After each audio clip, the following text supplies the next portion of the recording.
Рубрика «Что я буду говорить своей дочери о мужчинах. Часть 1». Мужчин нужно мариновать, нужно говорить кокетливое «нет», даже если уже стопроцентное «да». Это отличная проверка намерений и серьезности этих намерений. Баланс инициативы между мужчиной и женщиной 80/20, где 80% это его инициатива, а у тебя всего лишь 20%, поэтому нужно с умом их распределять.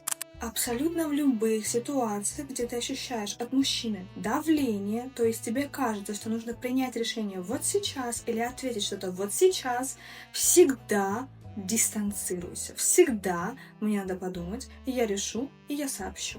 Ни в коем случае в таком состоянии не нужно ничего вообще отвечать касаемо решения. Никакие решения принимать ни в коем случае нельзя. Как насчет второй части?